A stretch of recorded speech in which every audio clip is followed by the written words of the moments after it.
Hello दोस्तों, welcome to horror vibes. आज मैं आपको अपने व्यूवर्स द्वारा भेजी गई कुछ घटनाएं बताने वाला हूं। ये सारी घटनाएं मुझे मेरे व्यूवर्स ने भेजी हैं। आप में से बहुत लोगों ने बोला कि मैं बहुत दिनों से व्यूवर्स के द्वारा दी गई कोई भी घटनाएं लेकर नहीं आ रहा हूं, तो वीडियो अब आ चुकी है। लेकिन वीडियो शुरू करने से पहले मैं ये बता दूं कि अगर आप चैनल पर नए हैं और आपको हॉरर स्टोरीज और मिस्टीरियस स्टोरीज पसंद है तो आप हॉरर वाइब्स को सब्सक्राइब कर सकते हैं। और अगर आपके साथ भी कोई अजीब सी घटना घटी हो तो वो सारी घटनाएं आप मुझे मेरे इंस्टाग्राम पर भेज सकते हैं। मैं अपने इंस्टाग्राम का लिंक वीडियो के डिस्क्रिप्शन में दे दूंगा। साथ ही वीडियो पसंद आए तो चैनल को सब्सक्राइब करना मत भूलिएगा। वीडियो को लाइक ज़रूर करिएगा। मुझे कमेंट करके ये बताइएगा कि आपको वीडियो कैसी लगी और मैं अगली वीडियो किस टॉपिक पर बनाऊं। तो ज़्यादा टाइम न लेते हुए वीडियो करते हैं शुरू और खो जाते हैं अंधेरों में।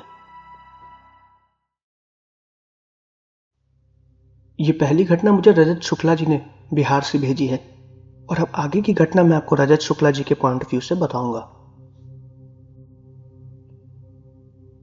मेरा नाम रजत है। मैं बिहार में गया का रहने वाला हूँ। बहुत पहले मुझे पढ़ाई के लिए पटना जाना था। पटना में मेरा ज़्यादा जान पहचान का कोई भी नहीं था। यह घटना 2001 की है। वहाँ पर मुझे एक किराए पे कमरा लेना था। मुझे वहाँ पर ज़्यादा लोगों के बारे में नहीं पता था या एरिया के बारे में ज़्यादा ज्ञान भी नहीं था, लेकिन फिर भी मैं किसी तरह वहाँ पर पहुँच गया। मैंने जो कोचिंग करनी थी वहाँ पर कोचिंग भी ज्वाइन कर ली और उसके बाद अपनी पढ़ाई करने लगा। जहाँ पर मैंने रूम रेंट पर लिया था वो घर काफ़ी ज़्यादा पुराना था। 2 मंजिल का बना हुआ था। जो मकान मालिक थे वो ग्राउंड फ्लोर पर रहते थे और उसके बीच वाला फ्लोर खाली रहता था, क्योंकि वो एक बहुत बड़ा सा हॉल था और उसके ऊपर दूसरे फ्लोर पर मैं रहता था, जहाँ पर 3 कमरे बने हुए थे। मैं जिस कमरे में रहता था उसके बगल वाला कमरा खाली था और उसके बगल वाले कमरे में भी एक लड़का रहता था जो कि कुछ दिनों के लिए बाहर गया हुआ था। उस कमरे की दीवारें कच्ची थी, उन पर ढंग से प्लास्टर भी नहीं हुआ था और पेंट भी नहीं हुआ था। लेकिन जो बीच वाला कमरा था वो ज़्यादा बड़ा भी था और उसमें एक ओपन किचन भी था जो कि साइड में लगा हुआ था। मुझे असल में वही कमरा चाहिए था। मेरे कमरे में तो किचन भी नहीं था। साइड में हम छोटा सा चूल्हा लगा के वहीं पर ही खाना बनाया करते थे और वहाँ पर भी ज़्यादा सामान रखने की जगह नहीं थी। मैंने उस छोटे से कमरे में अपना पूरा घर बसा लिया था। एक तरफ कपड़े टंगे रहते थे तो दूसरी तरफ मैंने छोटा सा किचन एरिया बना रखा था। दूसरी तरफ बिस्तर लगा हुआ था और एक तरफ मेरी वो स्टडी टेबल थी जहाँ पर मैं पढ़ाई किया करता था। बगल वाला कमरा जो कि बंद था वो काफ़ी ज़्यादा बड़ा था। उसको मैंने खिड़की से देखा था। वैसे उस कमरे में ताला लगा हुआ था। उसमें सामान भी रखे थे लेकिन काफ़ी ज़्यादा पुराने थे। उसको देख के ऐसा लग रहा था कि काफ़ी दिनों से उसे खोला नहीं गया है। दरअसल उस कमरे की खिड़की टूटी हुई थी जिसमें से मैंने वो सारी चीज़ें साफ साफ देखी। मैं जब भी बाहर निकलता था तो अक्सर उस कमरे को देख के ही निकला करता था और उस दूसरे कमरे को भी देखता था जहाँ पर वो लड़का रहता था जो कि बाहर गया हुआ था। मकान मालिक को मैंने ये भी बोला कि ऊपर काफ़ी ज़्यादा खाली लगता है। कभी कभार बात होती थी तो वो कहता था कि दूसरा लड़का कुछ ही हफ्तों में वापस आ जाएगा। मैं भी पूरी रात अकेले ही रहता था। मुझे करीबन वहाँ पे रहे 2 दिन हो चुके थे। 2 दिन में पूरा सेटलमेंट भी हो गया था। लेकिन तीसरे दिन से जो घटना मेरे साथ वहाँ घटनी चालू हुई वो बहुत ही ज़्यादा अजीब थी। उस वक्त रात के करीब 1 बज रहे थे। मैं अपना कुछ पढ़ाई का काम ही कर रहा था। तभी बगल वाले कमरे की दीवार पर एक अजीब सी धमक आई।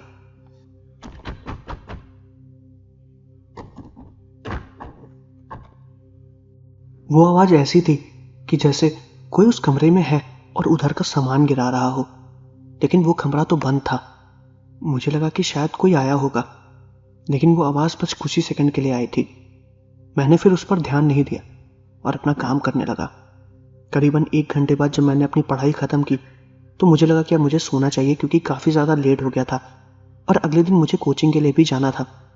मैं लेट गया और तभी वो आवाज़ दोबारा आई।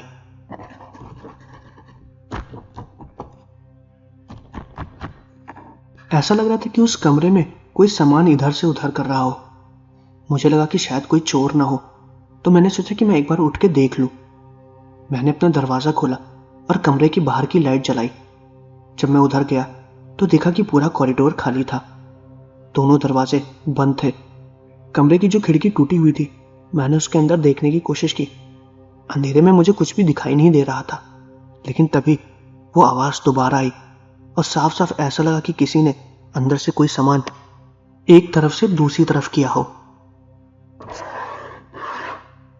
उस आवाज़ को सुन के मैं थोड़ा घबरा गया और खिड़की से थोड़ा सा दूर हट गया और फिर थोड़ी देर कमरे के बाहर ही खड़ा रहा। लगातार वो आवाज़ अंदर से आई जा रही थी। मुझे थोड़ा डर भी लग रहा था, इसलिए मैं दोबारा अपने कमरे में चला गया और करीबन 1 घंटे तक वो आवाज़ दोबारा आती रही, लेकिन मैं कुछ भी नहीं बोला। मुझे नींद भी नहीं आ रही थी। उस वक्त मेरे पास कोई मोबाइल फ़ोन भी नहीं था कि मैं नीचे मकान मालिक को फ़ोन करके इस घटना के बारे में पूछ सकूं, इसलिए मैं चुपचाप लेट गया। रात में मैं करीबन 4 बजे तक जगा। उसके बाद मेरी आंख लग गई। मैं काफ़ी देर से उठा। मैं कोचिंग भी नहीं जा पाया था। उठने के बाद मैं तुरंत नीचे मकान मालिक के पास गया और उसको इस चीज़ के बारे में बताया। उसने कहा कि ऐसा बिल्कुल भी मुमकिन नहीं है, हो सकता है तुम्हें कोई वहम हुआ हो। मैंने उसे बोला कि साफ साफ मुझे वो आवाज़ आई। वो मकान मालिक फिर मेरे साथ ही उस कमरे के पास आया। उस कमरे का दरवाज़ा खोला और अंदर देखा तो सब कुछ नॉर्मल था। अंदर वही एक टेबल चेयर पड़ी हुई थी, साइड में एक छोटी सी खटिया पड़ी हुई थी और थोड़े पुराने कपड़े और कुछ किताबें, उन सब पे धूल जमी हुई थी। और वो कमरा मेरे कमरे से तो काफ़ी ज़्यादा बड़ा भी था। मैंने मकान मालिक से बोला कि ये कमरा बंद क्यों है, मैं इस कमरे को क्यों नहीं ले सकता हूँ। उसने कहा कि ये कमरा उसके बहुत पहले एक किराएदार का था जो कि यहीं पर रहता था। उसकी यहाँ पर करंट लगने से मौत हो गई थी, लेकिन इसमें ऐसी डरने वाली कोई भी बात नहीं है। ये घटना करीबन 5 साल पुरानी थी।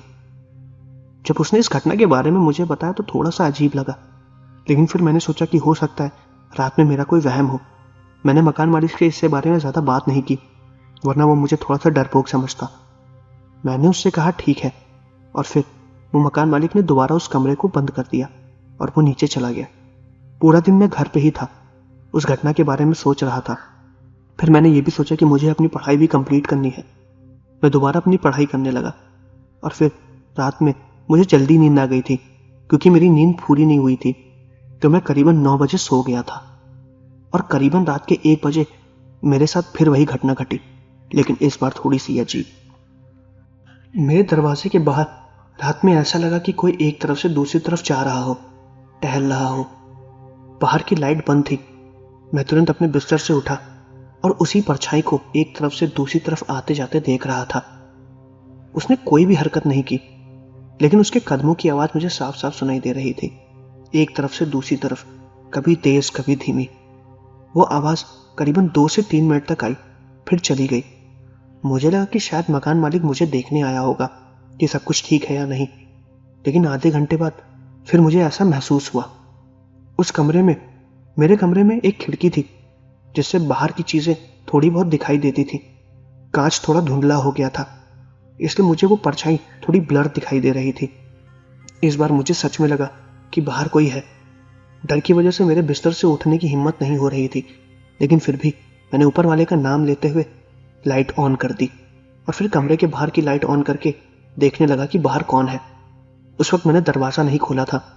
मैं सिर्फ अपनी आवाज़ से ही पूछ रहा था। मैं सिर्फ पूछने की कोशिश ही कर रहा था, कौन है? मेरे ये बोलने पर भी कोई भी जवाब नहीं आया। जैसे ही मैंने ये बोला कि कौन है, वो तुरंत परछाई रुक गई और वो परछाई मेरे कमरे के सामने वाले कांच के बाहर रुकी हुई थी, जिसकी परछाई मुझे साफ साफ दिखाई दे रही थी। वो हिला भी नहीं, उसने कोई जवाब भी नहीं दिया, बस वो एकदम स्थिर खड़ा हो गया। बाहर की लाइट जला दी थी, जिससे परछाई थोड़ी सी और क्लियर हो गई थी। मैंने सोचा कि मैं बाहर खोल के देखूं, पर मुझे डर भी लग रहा था। मेरे पास उस वक्त कोई हथियार भी नहीं था। मैंने अपने किचन एरिया पे रखा हुआ एक जंग खाया हुआ चाकू उठाया और फिर हिम्मत करते हुए दरवाजे को खोला। दरवाजे को खोलते हुए मैं उस परछाई को भी देख रहा था। जैसे ही मैंने दरवाजा खोल के बाहर की तरफ देखा, वो परछाई वहां पर थी ही नहीं, गायब हो गई थी। और दोबारा जब मैं खिड़की की तरफ आके देखा तो वहां पर वो परछाई नहीं थी, मतलब वहां पर कोई भी नहीं था। अचानक से वो परछाई कहाँ गायब हो गई, मुझे बिल्कुल भी समझ में नहीं आया। मुझे 2 सेकंड भी नहीं लगे थे दरवाजा खोलने में। इतनी रफ्तार से तो कोई भी इंसान गायब नहीं हो सकता है, क्योंकि वो कॉरिडोर भी बहुत ज्यादा बड़ा था और मेरा कमरा एकदम कोने का था, जो कि दीवार से घिरा हुआ था। तो इतनी जल्दी किसी के भी जाने का कोई सवाल पैदा नहीं होता। अब मुझे सच में डर लगने लगा था। ये मेरा कोई वहम नहीं था, ना ही मैं कोई सपना देख रहा था। मैंने चुपचाप दरवाजे को बंद किया और अपने मंदिर का दिया जला दिया। मैंने पता नहीं ऐसा क्यों किया, लेकिन उस वक्त मुझे यही सही लगा। मैं अपने बिस्तर पर बैठ के हनुमान चालीसा पढ़ने लगा और बहुत ज़्यादा डर रहा था। उस वक्त मेरे पास बात करने के लिए भी कोई नहीं था। मैं पूरी रात इसी घबराहट में रहा कि अगर मुझे कुछ हो गया तो मेरे घर वालों का क्या होगा। अजीब अजीब से ख्याल आने लगे। वो चीज़ मेरे ऊपर हावी हो रही थी। मुझे बार बार ऐसा महसूस हो रहा था कि कोई मुझे देख रहा है। कमरे के अंदर से वो आवाज़ें लगातार आ रही थी। बाहर कोई टहल रहा था और ये चीज़ लगातार मेरे साथ होने लगी। जैसे तैसे वो रात मैंने गुजार ली। अगले दिन सुबह मैंने मकान मालिक को ये बात बताने की कोशिश की, लेकिन मकान मालिक के घर में भी ताला लगा हुआ था। वो कहीं बाहर गया हुआ था। मैं अपनी बात किसी को बताना चाह रहा था, लेकिन बता नहीं पा रहा था। मुझे दिन में भी उस घर में डर लग रहा था। वो कच्ची दीवारें, वो कॉरिडोर, वो कमरा, बार बार मेरे दिमाग में एक ही चीज़ गूंज रही थी। मुझे बस यहाँ से निकलना था। मैं उसी वक्त उस घर से बाहर निकला और जगह जाके कमरों के लिए देखने लगा और बात करने लगा, लेकिन इतनी जल्दी कोई भी कमरा मुझे नहीं मिल रहा था। मैं काफ़ी ज़्यादा परेशान हो रहा था। मैंने बाहर के पीसीओ से अपने घर पर फ़ोन भी किया और इस घटना के बारे में बताया। मेरी माँ ने बोला कि जितनी जल्दी हो सके उस जगह को खाली कर दो। पहले वो भी मेरी बात को नहीं मान रही थी। उन्हें लगा कि ये मेरा कोई वहम है, लेकिन ये मेरा कोई वहम नहीं था। मैं फिर दोबारा उस घर में गया और अपने कमरे में ही बैठा हुआ था। बार बार मेरे दिमाग में वही चीज़ गूंज रही थी। तभी कुछ देर बाद एक आदमी आया। वो घर के अंदर घुसता ही चला जा रहा था। मैंने उसे रोकने की कोशिश की, लेकिन वो तीसरे फ्लोर पे आया। मैं उससे बहस करने लगा कि आखिर तुम कौन हो, मकान मालिक की गैर हाजिरी में कैसे आ रहे हो। उसने मुझसे पूछा कि आखिर तुम कौन हो, मैं यहाँ पर किराए पे रहता हूँ। दरअसल वो वही आदमी था जो कि तीसरे कमरे पे किराए पे रहता था। उसकी उम्र लगभग मेरी जितनी ही थी। वो भी पढ़ाई करता था। पता नहीं क्यों, पर मैंने उससे पूछा कि यहाँ आसपास कोई और कमरा मिलेगा क्या। उससे मुझसे पूछा क्यों। उसे बताने में थोड़ी सी झिझक तो हुई, लेकिन फिर मैंने मन खोल के उसे बता दिया। तब उसने मुझे बताया कि तुम अकेले नहीं हो जिसके साथ ये घटना घटी है। तुमसे पहले जो रहता था उसके साथ भी वही घटना घटी, और फिर मैं आया, मेरे साथ भी यही घटना घटी। वो परछाई, वो आवाज़ मुझे भी लगातार नजर आती थी और सुनाई देते थे। मैं कुछ दिनों के लिए इसीलिए गायब हो गया था क्योंकि मुझे यहाँ पर रात में रहने में डर लग रहा था, और मैंने कहीं और रूम ले लिया है। मैं आज वहीं पे ही शिफ्ट हो जाऊंगा। मैं तो मकान मालिक से यही बताने आया था और अपना सामान लेने आया था। जब उसने मेरी हालत देखी तो उसने मुझे ये कहा कि उस जगह एक रूम और खाली है, तुम वहाँ आके रह सकते हो। और फिर उसी दिन मैं अपने सामान को बांधने लगा। सामान को बांधते वक्त उसने मुझे बताया कि जिस लड़के की यहाँ पर करंट लगने से मौत हुई है उसकी आत्मा अभी भी यहीं घूमती है। और ये बात मकान मालिक मानने के लिए तैयार नहीं है क्योंकि वो बुजुर्ग है, उसको इन सब चीज़ों पर विश्वास नहीं है, और वो वैसे भी नीचे के फ्लोर पर रहता है, उसका कभी ऊपर आना होता ही नहीं। उसने ये भी बताया कि एक बार रात में तो उस काली परछाई ने उसका गला दबाने की कोशिश की थी और उसका दम घुट रहा था।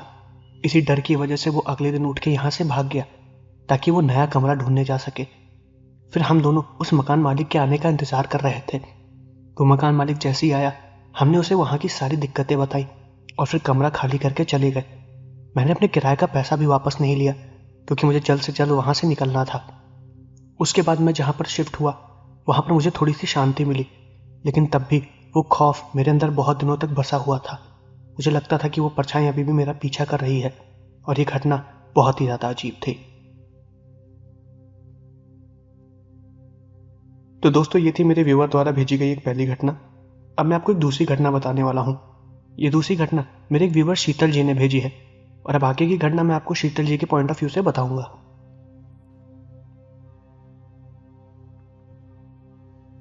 मेरा नाम शीतल है और मैं गोंडा की रहने वाली हूँ। ये घटना मेरे साथ 2009 में घटी थी। दरअसल उस वक्त मेरी उम्र करीब 16 या 17 साल की थी। मुझे बहुत दिन हो गए थे मैं अपनी दादी से नहीं मिली थी। मम्मी पापा ने बताया था कि दादी की तबीयत बहुत ख़राब चल रही है और अब उनके पास ज़्यादा वक्त नहीं है, तो वो एक आखिरी बार मुझसे मिलना चाहती हैं। और हम सब परिवार वाले भी इकट्ठा बहुत दिनों से नहीं हुए थे, तो हमने सोचा कि इसी बहाने हम दादी को भी देख लेंगे और सबसे मुलाकात भी हो जाएगी। उनकी उम्र करीब 80 वर्ष से ज़्यादा हो चुकी थी।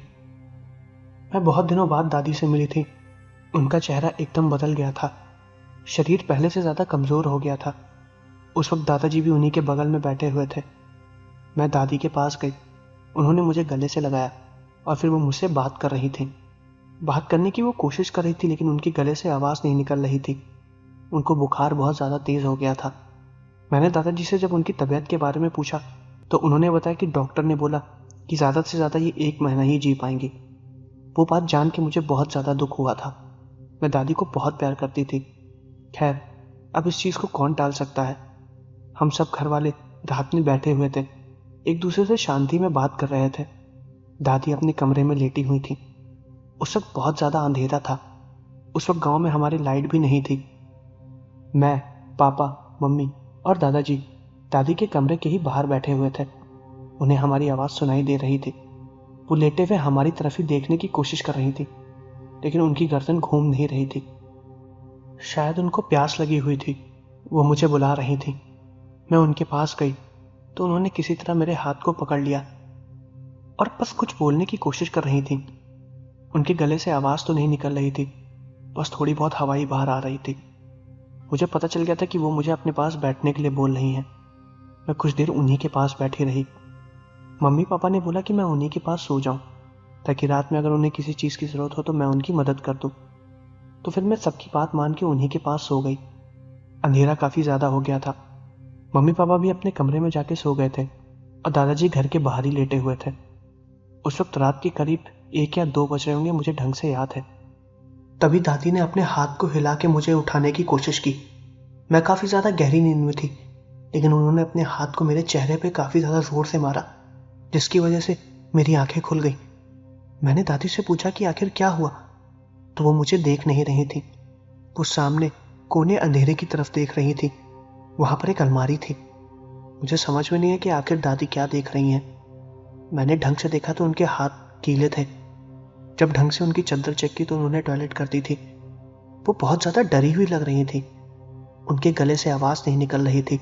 उनका मुंह खुला हुआ था। हाथ अलमारी की तरफ इशारा कर रहे थे और मैं भी उधर ही देख रही थी। वहां पर एकदम अंधेरा था। मुझे कुछ दिखाई नहीं दे रहा था, लेकिन वहां पर कुछ था भी नहीं।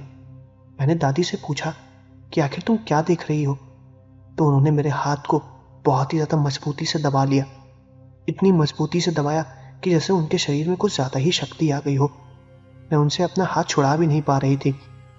उन्होंने एक हाथ से मेरा हाथ को कस के पकड़ा हुआ था और दूसरे हाथ से उस अलमारी की तरफ इशारा कर रही थी। मुझे समझ में नहीं आया कि आखिर वो देख क्या रही हैं।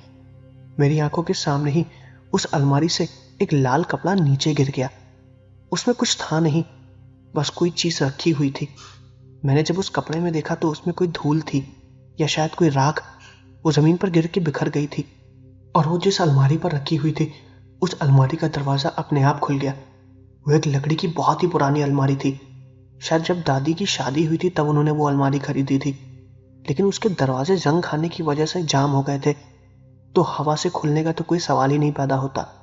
वो तभी खुलता जब उसको कोई पकड़ के अपने हाथों से खोलता, लेकिन वो अपने आप बहुत ही फ्रीली घूमा और खुल गया। ये देख के मैं भी बहुत ज़्यादा डर गई थी। मैं वहीं पर कमरे में बैठे हुए पापा को आवाज़ दे रही थी, लेकिन दादी का कमरा काफ़ी ज़्यादा अंदर था। मेरी आंखों के सामने वो लकड़ी की अलमारी अपने आप हिलने लगी, जैसे कि कोई भूकंप आ गया हो, लेकिन सिर्फ वो अलमारी ही हिल रही थी और दादी की आंखें और ज़्यादा बड़ी हो गई थी। वो मुझे कुछ दिखाने की कोशिश कर रही थी, लेकिन मुझे सच में कुछ भी दिखाई नहीं दे रहा था। मैं इतना डर गई थी कि अब मेरे भी गले से आवाज़ नहीं निकल रही थी। वहाँ पर कोई था जो कि दादी को ही दिखाई दे रहा था। फिर उसके बाद मैंने कुछ ऐसा देखा जिसको देख के मैं हैरान हो गई थी। उस अलमारी के पीछे से एक काली परछाई निकल के दादी की तरफ आई और वो दादी के शरीर के अंदर घुसी और मैंने ये चीज़ साफ साफ देखी। उस परछाई के दादी के शरीर में घुसते ही वो अजीब सी आवाज़ें निकालने लगी, एकदम अजीब सी, अपने गले से। और वो दादी की आवाज़ तो नहीं थी, जैसे कोई छोटा बच्चा दर्द में चिल्लाता है, वो वैसी आवाज़ें निकाल रही थी। उनकी आंखें लाल हो गई थी और बहुत ज़्यादा बड़ी। वो अपने मुंह को बार बार खोल रही थी, बंद कर रही थी। उनके दांत कटकटा रहे थे और हाथ मेरा उन्होंने छोड़ दिया था, लेकिन उनके पैर बहुत ज़्यादा मुड़ने लगे थे। वो तुरंत बिस्तर से नीचे गिर गई और मैंने फिर चिल्ला के दादाजी को बुलाया। दादाजी ने मेरी आवाज़ भी सुनी, लेकिन तब तक दादी अपने दोनों हाथों से अपने गले को काफ़ी ज़्यादा ज़ोर से दबा रही थी। मैंने उनके हाथ को पकड़ने की कोशिश की, लेकिन उन्होंने मुझे धक्का मारा और वो धक्का इतनी ज़ोर से मारा कि मैं कुछ दूर जाके गिरी। उनके शरीर में इतनी ताकत कहाँ से आ गई थी बिल्कुल भी पता नहीं चला। तब तक दादाजी भी कमरे में आ गए थे। उन्होंने भी देखा कि मैं दूर गिरी पड़ी हूँ और दादी अपने हाथों से अपने गले को दबा रही हैं। दादाजी ने भी उन्हें छुड़ाने की कोशिश की, लेकिन उनके शरीर में इतनी ताकत थी कि दादाजी भी उन्हें नहीं छुड़ा पा रहे थे। मैं रो रही थी और फिर दादाजी चिल्ला के पापा को बुला रहे थे। जब तक पापा आए, दादी ने अपने गले को बहुत ज्यादा जोर से दबा रखा था। दादा भी उन्हें नहीं छुड़ा पा रहे थे और पापा के आते आते दादी ने अपने गले को दबा के खुद को ही खत्म कर लिया। ये दृश्य जो मैंने अपनी आंखों के सामने देखा, इसको देख के मैं जोर जोर से चिल्लाने लगी और रोने लगी। दादी के पूरे हाथ पैर बुरी तरीके से अकड़ गए थे। दादा भी इस चीज को देख के एकदम हैरान हो गए। जब तक पापा मम्मी कमरे में आए, सब कुछ खत्म हो चुका था। मैं रो रही थी। मम्मी मुझे उठा के कमरे में लेके गई और दादा दादी वहीं पर ही थे। उस वक्त पापा ने जाके डॉक्टर को भी बुलाया, लेकिन डॉक्टर ने जब उन्हें चेक किया तब तक दादी खत्म हो चुकी थी। उनके हाथ पैर पूरे मुड़े हुए थे, जबान गले से बाहर आ चुकी थी, आंखें एकदम बड़ी बड़ी और मुंह से पूरा पानी बाहर आ गया था। मुझे कुछ भी समझ में नहीं आया कि आखिर ये सब हुआ क्या। धीरे धीरे सबको जानकारी दे दी गई कि दादी अब नहीं रही है। जब तक उनका क्रियाक्रम नहीं हुआ, दादाजी ने इसके बारे में किसी से बात नहीं की, और न ही मम्मी ने की और न ही पापा ने। हम सब एकदम शांत थे, किसी ने कुछ भी नहीं बोला। दादी का आखिरी अंतिम क्रिया करने के बाद जब सब लोग एकदम साथ में नॉर्मल बात करने के लिए बैठे, तब मैंने दादाजी से पूछा कि आखिर दादी को हुआ क्या था। तो उन्होंने बताया कि दादी की तबीयत खराब होने की जो वजह थी, वो दरअसल एक आत्मा थी जो उनके पीछे पड़ी हुई थी। दरअसल दादी अक्सर खेतों में रात में जाया करती थी, खेतों को देखा करती थी। वहां पर किसी ने खेत के बीच में काली विद्या की हुई थी। दादी इन सब चीजों पर विश्वास नहीं करती थी, तो उन्होंने उस काली विद्या के ऊपर लात मार दी और सब कुछ तहस नहस कर दिया। किसी ने वहां पर किसी भूत को बैठाया हुआ था, या किसी पिशाच के लिए या किसी आत्मा के लिए कोई खाना रखा हुआ था। दादी ने उसकी कदर नहीं की थी और तब से वो आत्मा दादी के पीछे ही पड़ गई। कई पंडितों को और कई तांत्रिकों को भी दिखाया, लेकिन कुछ भी असर नहीं हुआ। उन्होंने बताया कि जब तक वो आत्मा इनकी जान नहीं ले लेगी, वो चैन से नहीं बैठेगी।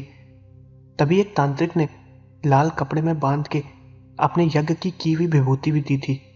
वो भी हम लोगों ने उस कमरे में रखी थी, लेकिन उससे कोई फायदा नहीं हुआ। वो दादी की आंखों के सामने ही थी। शायद जब वो विभूति गिरी तो वो आत्मा दादी के अंदर प्रवेश कर गई हो, क्योंकि उस पोटली को उस तांत्रिक ने तंत्र मन से बांध के रखा हुआ था। उसके खुलने के बाद ही वो आ गई थी, लेकिन वो कैसे खुली इसके बारे में कुछ भी पता नहीं था। जब ये बात दादाजी ने हम लोग को बताई तो हम लोग को इस बात पर विश्वास नहीं हुआ, लेकिन जो हम लोगों ने देखा वो हमें विश्वास करने पे मजबूर कर रहा था। ये सब चीजें भी होती हैं, हमें पता नहीं था। लेकिन वो रात जो मैंने अपनी आंखों के सामने देखी, वो मैं कभी भूल नहीं सकती हूँ, और वो दृश्य आज भी मेरी आंखों में बैठा हुआ है।